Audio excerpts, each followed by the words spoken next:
7 number, পৃথিবীতে যাদের মা বাবা আছে সন্তান মা বাবার খেদমত করা।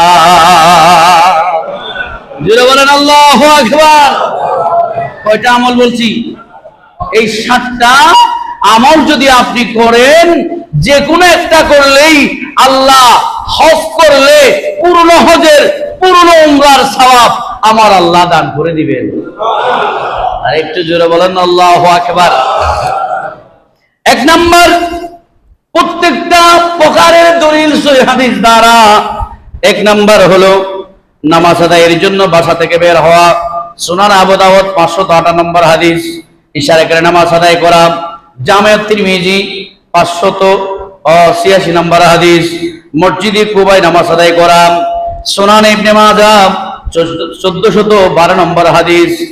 আর রমজান উমরা করা সহিহ বুখারীর 1782 নম্বর হাদিস।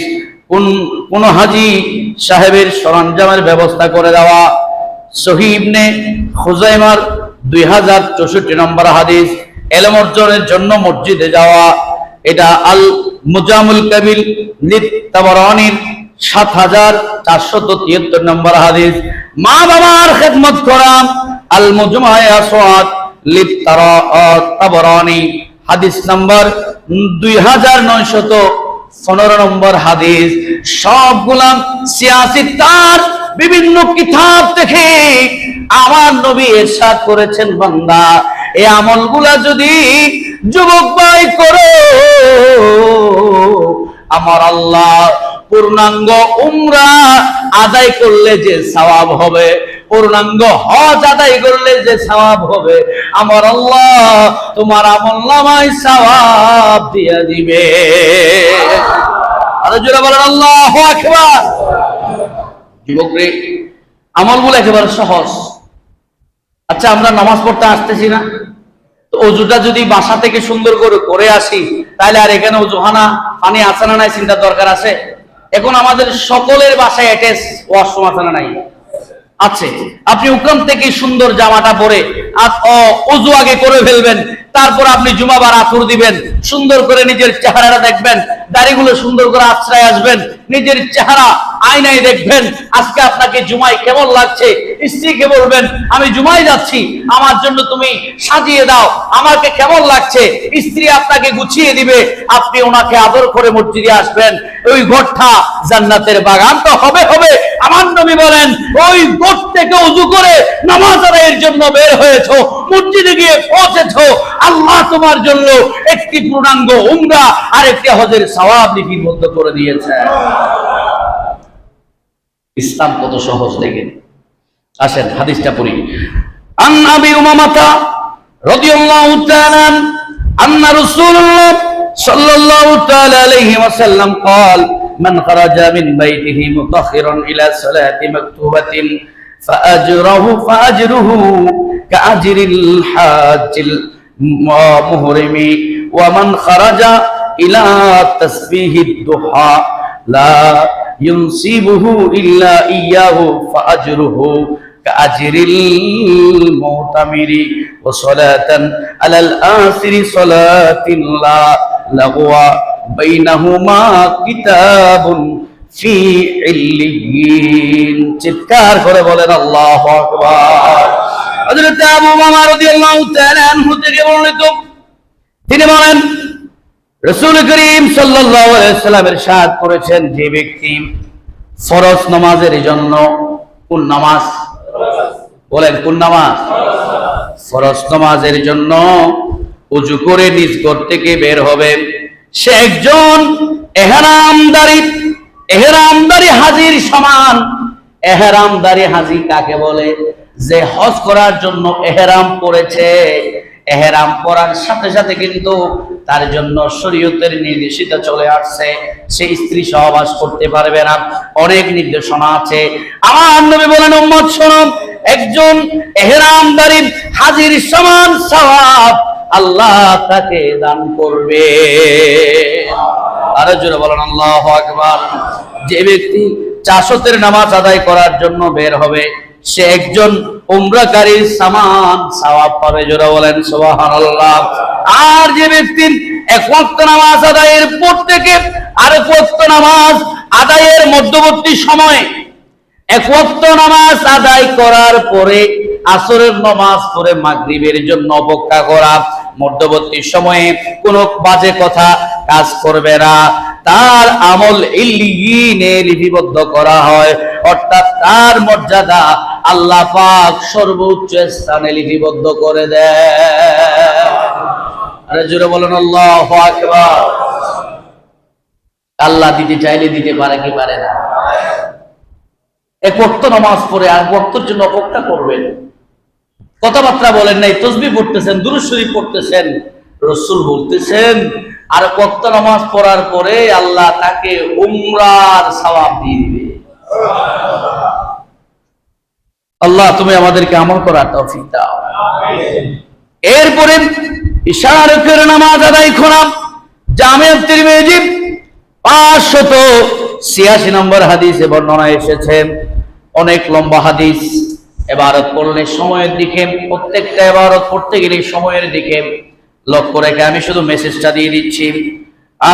আনাস ইবনে মালিক রাদিয়াল্লাহু তাআলা আনহু قال রাসূলুল্লাহ সাল্লাল্লাহু আলাইহি সাল্লাম, হযরত আনাস বিন মালিক রাদিয়াল্লাহু তাআলা আনহু বলেন, আমার নবী ইরশাদ করেছেন, উম্মত শোনো আমার নবী কি বলেছেন, যে ব্যক্তি ফজরের নামাজ জামাত আদায় করে, ফজরের নামাজ জামাতে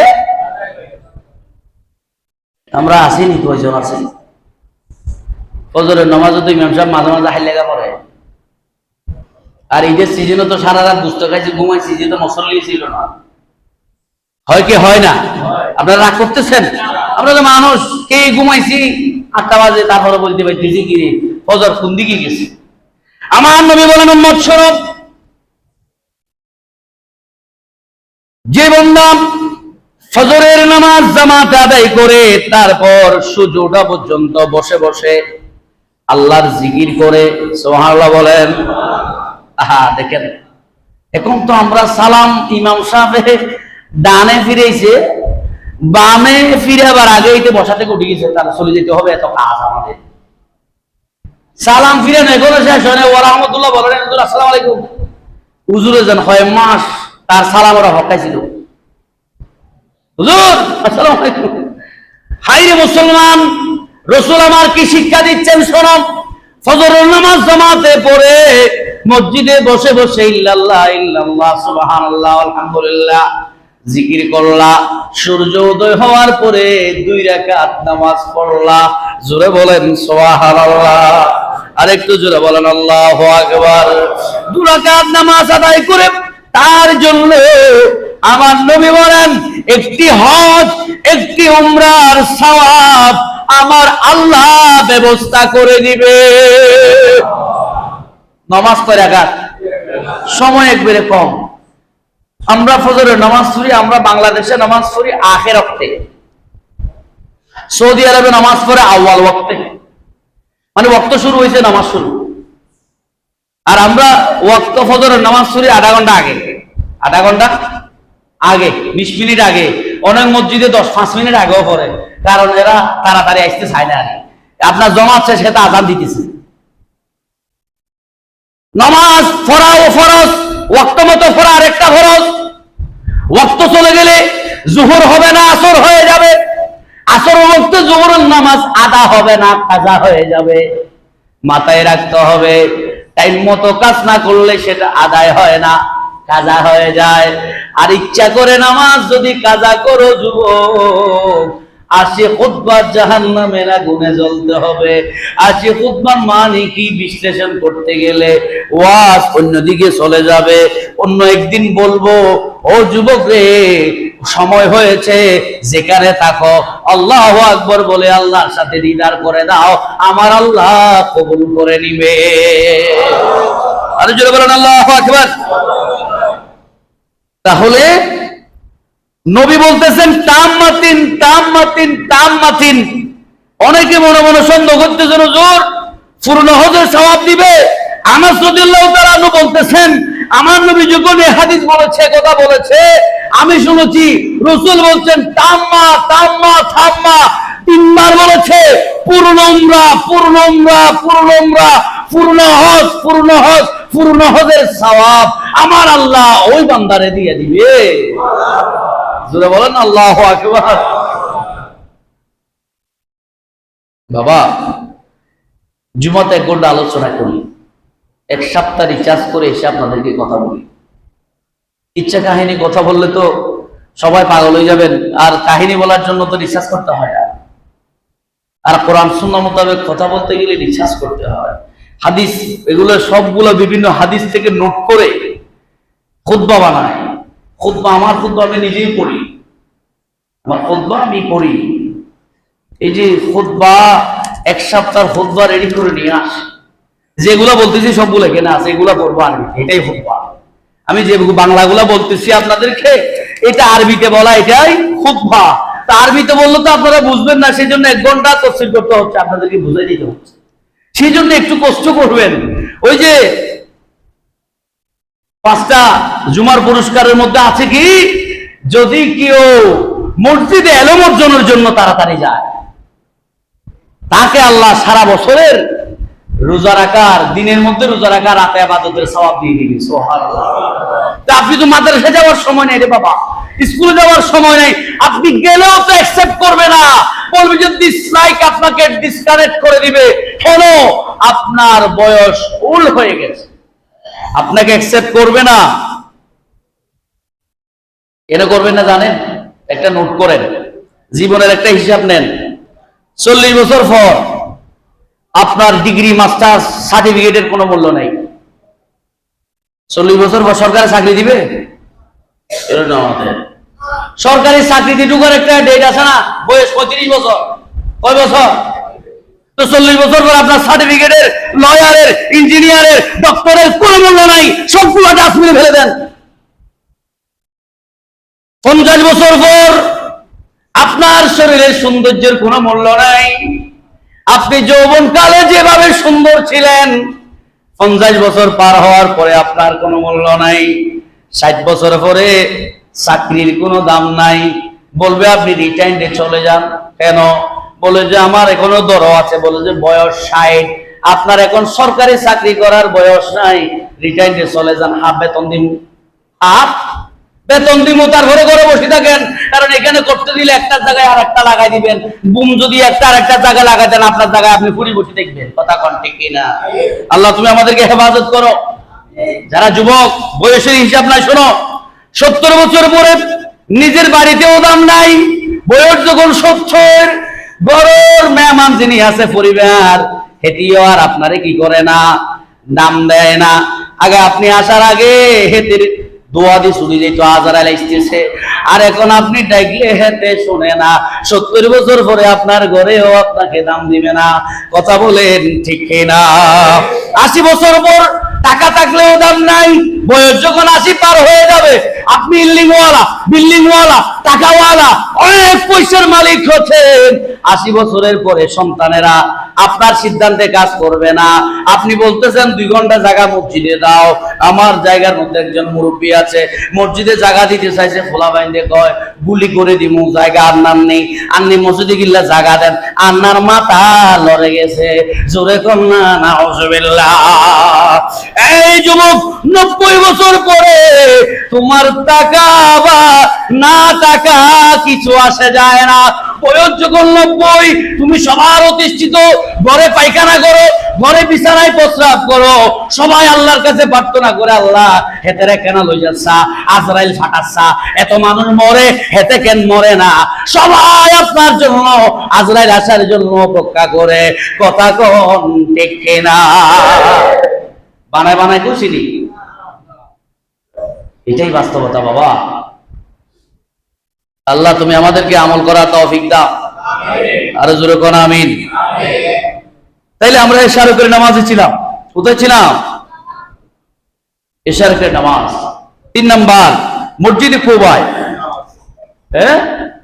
মসজিদে কুবায় 3 নাম্বার নামাজ আদায় করলে, এটা সুনান ইবনে মাজাহ 1412 নম্বর হাদিস, অনেক লম্বা হাদিস, রাসূল সাল্লাল্লাহু আলাইহি ওয়াসাল্লাম সাফ করেছেন, ওদিকে যাচ্ছি না, সময় আমার হাতে নাই, সেই জন্য ও যুবক ভাইয়েরা, মসজিদে কুবা যেহেতু আমাদের বাংলাদেশে নাই, এটা হজ বা উমরা করতে গেলে আপনি পাবেন মসজিদে কুবা, ওখানে যাচ্ছি না, তাহলে এটা আমাদের দেশে নাই, ওটা রাখলাম। চতুর্থ নম্বর, রমজানে উমরা করা। রমজানে উমরা করা রাসূলুল্লাহ সাল্লাল্লাহু আলাইহি ওয়াসাল্লাম ইরশাদ করেছেন, হযরত ইবনে আব্বাস রাদিয়াল্লাহু আনহু বর্ণিত, রাসূলুল্লাহ সাল্লাল্লাহু আলাইহি ওয়াসাল্লাম বলেছেন, মাহে রমজানে উমরা একটি হজের সমতুল্য অথবা আমার সঙ্গে হজ করার সমতুল্য। নবী বলতেছেন, রমজানে যদি একটা উমরা করো, সে যেন আমার সাথে হজ করছে। আর একটু জোরে বলেন আল্লাহু আকবার। 5 নাম্বার, কোন হাজির সরঞ্জামের ব্যবস্থা করে দেওয়া। একজন আল্লাহর মেহমানদারিতে যাচ্ছে, তার যা যা লাগে হেরামের কাপড়, সুরমা, তাকে প্রস্তুত করে দিয়ে যদি আপনি যদি আল্লাহর রাস্তে তার সরঞ্জাম ব্যবস্থা করেন, আল্লাহ, আমার নবী বলেন, উম্মত শোনো, হযরত যায়েদ বিন খালিদ আল জুহানী রাদিয়াল্লাহু তাআলা বর্ণনা করেন, যে কোন মুজাহিদ কিংবা হাজির সরঞ্জামের ব্যবস্থা করে দিবে, অথবা তার পরিবারের খোঁজখবর রাখবে, অথবা কোন রোজাদারকে ইফতার করা হবে, সে তার সমপরিমাণ সওয়াব পেয়ে যাবে। সমপরিমাণ সওয়াব মানে হাজী সাহেবের সরঞ্জাম দিয়েছেন, হজ করি হেঁটে যা সওয়াব পাইছে, আল্লাহ আপনারা তা সওয়াব দিবেন। সুবহানাল্লাহ কোন না? আরো জোরে বলেন আল্লাহু আকবার। ইলম অর্জনের জন্য মসজিদে যাওয়া। জুমাবারে আসবেন, আজকে আমি কিছু শিখবো। এটা যেমন আমাদের দেশে এগুলো মডেল মসজিদ বানাচ্ছে, মডেল মসজিদের সাংস্কৃতিক ফোরাম, এখানে লেখা আছে ইসলামী সাংস্কৃতিক কেন্দ্র। তার মানে এখানে কোরআনের দরস হবে, হাদিসের দরস হবে, এখানে ইসলামিক সাংস্কৃতিক অনুষ্ঠান মসজিদে হবে। মসজিদেই তো সর্বোত্তম স্থান, যেখানে ইসলামিক কালচার গুলা প্র্যাকটিস করার জায়গা। জোরে বলেন না সুবহানাল্লাহ। এখন তো আজানের আগে মসজিদ তালা মারা, সালাম ফিরে দেরি মসজিদ। একজন মুসাফির এসে প্রস্রাব পায়খানা করতে পারে না, একজন মুসাফির এসে নামাজ পড়তে পারে না। যুবক ভাইয়েরা, এটাও কিন্তু একটা কিয়ামত রাত। বলে যদি সুরাইয়া তো সবকিছু নিয়ে যায়, সুরাইয়া যতবার লই যাবে আমরা ততবার মানবো, সমস্যা আছে? সতর্ক থাকবো, ভিতরটা তালা মারা দিব, বারান্দাটা খোলা রাখবো, যাতে একজন মুসাফির নামাজ পড়তে পারে। আমাদেরকে মনে রাখতে হবে, সবকিছু আমার রাসূলের তরিকা মতো হইতে হবে। আমার মন গড়া তরিকা আমার ভালো লাগে না বিদায় আমি তালা মারা দিব, নো, এটা আপনার ভালো লাগার বিষয় নয়, এটা মসজিদ, এটা আল্লাহ এবং রাসূলের ভালো লাগার বিষয়। রাগ করছেন? আমার কথাগুলো অনেকের কষ্ট হবে, বাবা একটু সহ্য করতে। কেউ আমার শত্রু না, দুশ্মন না, কিন্তু সবাই আমার আপনজন বিদায়। আপনার সবচাইতে বন্ধু ওই ব্যক্তি যে আপনার দোষগুলা পুঙ্খানু ভাবে ধরে দেয়। তাকে নাস্তা খাওয়াবেন, চা খাওয়াবেন, তাকে মহব্বত করবেন, কারণ আপনার দোষ আপনার স্ত্রীও ভয়ে বলে না, সেই ব্যক্তি আপনার দোষগুলা সংশোধনের জন্য আপনাকে স্মরণ করায় দেয়। জোরে বলেন সুবহানাল্লাহ। তাহলে ইলম অর্জনের জন্য আসবেন। 7 নাম্বার, মা বাবার খেদমতের জন্য। মা বাবার খেদমত করা ফরজ। খেদমত করা কি? আরো জোরে বলেন। হাদিসটা আগে পড়ে নি। আন আনাস রাদিয়াল্লাহু তাআলা আনহু قال আতা রাজুলু রাসূলুল্লাহ সাল্লাল্লাহু আলাইহি ওয়াসাল্লাম ফাকালা ইন্নী আস্তাহিল জিহাদান ওয়ালা আকদিরু আলাইহি قال হাল বাকিয়া মিন ওয়ালাদিকা ওয়ালিদাইকা আহাদুন ক্বালা উম্মি। চিৎকার করুন আল্লাহু আকবার। হাদিস আরো লম্বা। মূল ইবারত হচ্ছে, এক সাহাবী বললেন, ইয়া রাসূলুল্লাহ, আমি জিহাদ করতে যাব। কোথায় যাব? তো রাসূল বললেন, তুমি জিহাদ করতে যাবা, তোমার ঘরে কি মা বাবা, ওয়ালিদাইকা, তোমার ঘরে কি মা বাবারা আছে? তিনি বললেন, ক্বালা উম্মি, আমার মা বাঁচি আছে। সুবহানাল্লাহ বলেন, আরো জোরে বলেন। কি বাঁচি আছে? মা বাঁচি আছেন। আমার নবী বললেন, নবীজি সাল্লাল্লাহু আলাইহি ওয়াসাল্লাম বললেন, তাহলে মায়ের সেবা করো, আল্লাহর সাথে সুন্দর সম্পর্ক স্থাপন করো। এটা যদি করতে পারো, তোমার মা সন্তুষ্ট থাকেন, তবে তুমি হজ উমরা এবং জিহাদে যাওয়ার সওয়াব আল্লাহ তোমার ঘরের মধ্যে দিয়ে দিবে।